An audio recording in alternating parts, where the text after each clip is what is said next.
Hi everyone! Finally able to do this pelvic floor strengthening video. We have had a pumpkin festival across the street. As most of you know, we live in the country, so I think our internet towers, our signals have been blocked for a couple days. It was even hard to get on Facebook and message. So I think they've all left for the day. It's Sunday, so I finally have a little internet. For those of you that don't know me, my name's Marcia. I'm a physical therapist. I teach hot yoga at Thabma Yoga in Lakewood Ranch and in Sarasota. And I also run my own skincare company through Rodan and Fields. And so I am sharing with you today, I am highlighting our new Radiant Defense product. What it is it's a perfecting liquid. What it is not cosmetics, it is not foundation. It helps defend against environmental aggressors. It helps repair your skin's natural moisture. Now, hydration is the key to aging, less aging, I should say. And also protects with the environmental aggressors, including UVA and UVB rays. It visibly perfects and evens your skin tone. That's why there are 6 different choices. What I usually wear here is number 3 here, the sand. If you'd like one of these, message me. I'll send you one in the mail, and you can kind of mix and match and see what fits you best. It delivers an immediate cosmetic benefit, but also, after used over time, it has dermatological benefits, improving your skin's overall appearance and evening out the skin tone. So if you'd like to win one this month, it is my highlight. You can comment on any video of October, and I will put you in the drawing, which will be at the end of the month, Halloween, coming up in 9 days or so. Also, we're still doing our splits challenge until Halloween. So if you haven't done the splits in a while, you can refer back to a few videos we've had. They're all labeled splits challenge, splits flow. And I think I'll do an extra one tomorrow because it has been a while since we've done that. So stay tuned for that. Tonight is a sensitive subject. Very important for a lot of people. And if you'd like to tune out right now, go ahead. It's more than okay. It's on pelvic floor strengthening. What is the pelvic floor? It's exactly that. It's the muscles that support the floor of the pelvis. Why is that important? Because it supports our organs. You've heard of the word prolapse. Well, that's when our organs actually fall through the pelvic floor. Imagine that. Very painful, very hard to overcome surgically, and obviously a very difficult situation there. But that comes from weakness in the pelvic floor, additionally incontinence. So the sphincter muscles, the strength of the sphincters help us stay happy and healthy.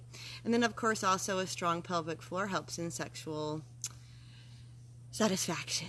So here we go. So I'm going to scoot back so you can kind of see me on the mat. I have a couple of apparatus with me today. I have a ball.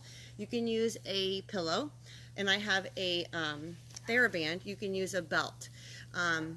Not a bad way to accommodate there. I do also have 2 yoga blocks, and you'll see why here in a moment. You may not need them, but some people might. So we're going to begin by just learning what is the pelvic floor? How do I engage it? So I want you to think for a moment as though you're urinating, and you stop the flow of urine. Now, I don't want you to do this when you're actually urinating, because if you push urine back up into the urethra, it can cause problems. We don't want that. So it's as though you pretend that you're urinating and then stop the flow. So if you think about a jellyfish swims by moving in this way and that.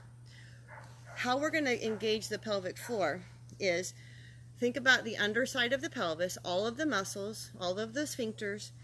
You're going to pull those muscles up. Think about it coming up to behind the belly button. Okay, so you've lifted as though an elevator is going up a few flights, but it's a slow lift. The reason is it's going to be a slow decline, because what happens is if we're not strong in that pelvic floor, those muscles can just let go. Then we don't have any strength. And that's when incontinence can become an issue. So, pelvic floor, sit in a relaxed position. You can lie down to do this as well. I'm just going to sit so I can talk to you. Pull the pelvic floor up as though you're pulling it up towards behind the belly button. Hold it, and then let it go. The elevator lifts, and the elevator lowers. Let's do it again. again. Elevator lifts, and the elevator lowers. So the reason I want you to do it one more time is so you get a muscle connection, a mind muscle connection between what I'm asking you to do while we do the next few postures. Because what's important is that we don't just sit here all day, right? We're up, we're going, we're in and out of the car, we're walking, we're moving, we're bending, we're coughing and laughing. Those stress incontinence moments are when those muscles usually let go. So we're going to practice this. It's going to take a little bit, so don't get discouraged. So we're going to start off, not sure why it's called this, but this is the Madonna posture. So, standing on the knees, I bring the yoga blocks behind me here because my shoulders are a little bit tight, a little bit restricted. Not sure why today, but they are.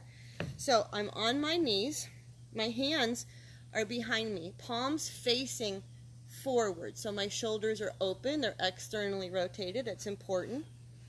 And I'm going to pull the pelvic floor up. So lift it, and then lift the hips, look up, pull the shoulders down, keep the pelvic floor lifted, and then lower the hips. Pelvic floor stays engaged until you're completely down. Then let it go. Pull it up, lift, look up, pull the shoulders down. Keep the pelvic floor engaged as you lower.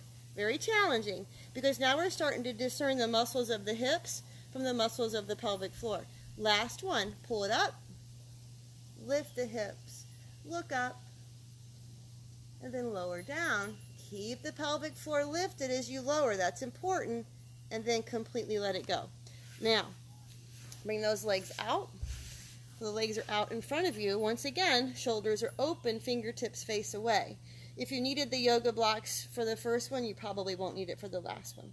So we're going to do the same kind of thing, only now the legs are extended. So pelvic floor lifts, hips lift, press into the floor, chest is up, and then keep the pelvic floor lifted, lower down.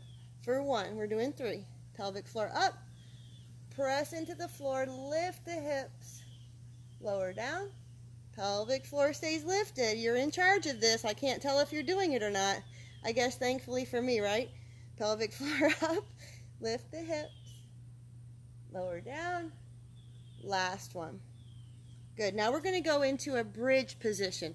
This is where the ball, the belt, pillow, whatever you have to work with is going to come in handy. And you'll see why. So the muscles of the pelvic floor, they have different angles, just like all of our muscles do. If you ever look at a graph of the musculature, depending on the way their fibers run is the action that they do. Well, the pelvic floor muscles are no different. The anterior part of it is activated by the fascia and the muscles that squeeze the knees together. The posterior part of the pelvic floor is activated and strengthened when the knees are pushed apart. So hence we've got some resistance here at the hips. So you can see me, I hope you can. I'm going to use a pillow as a yoga block as a pillow. Hopefully you can see me.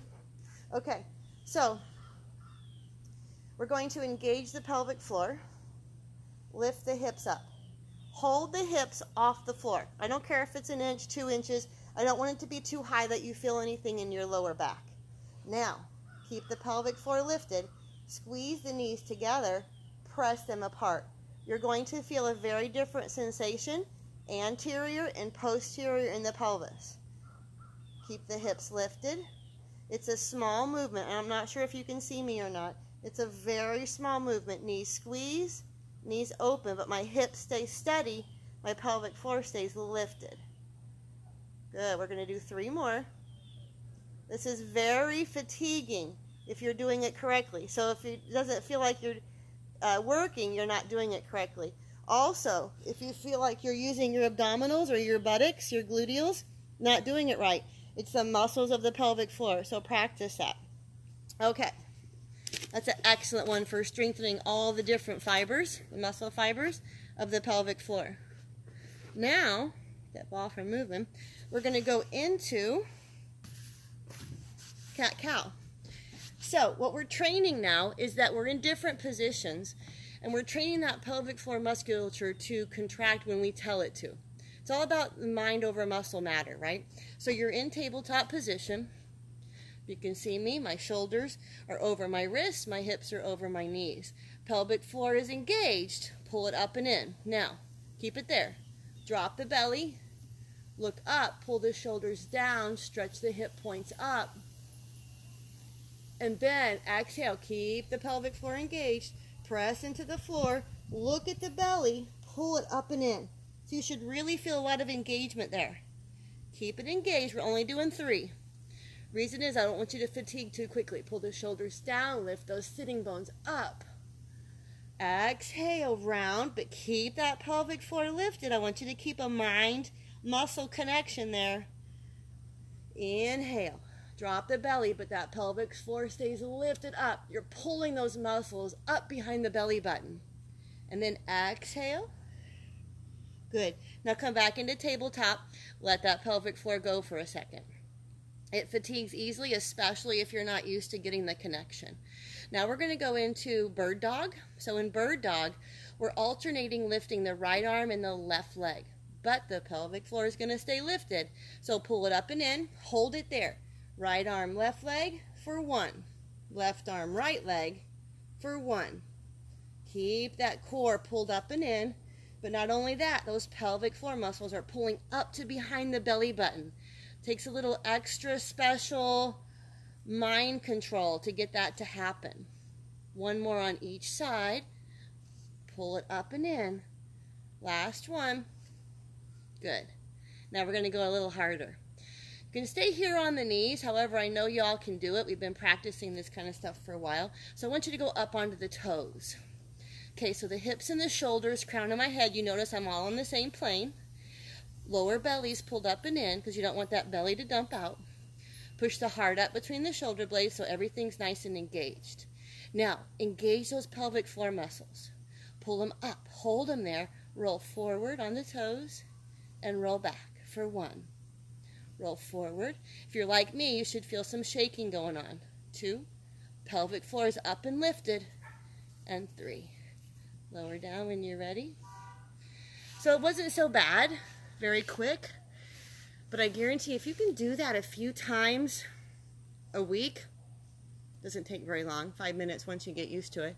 And of course you can practice that Kegel exercise in any position. You'll find you have a lot more strength in that area that you never knew you could. So stay tuned tomorrow. We're going to do another splits flow. I think it's time because we only have 9 days until Halloween. Thank you everyone for being patient with me this weekend. Our internet stayed with us. Namaste.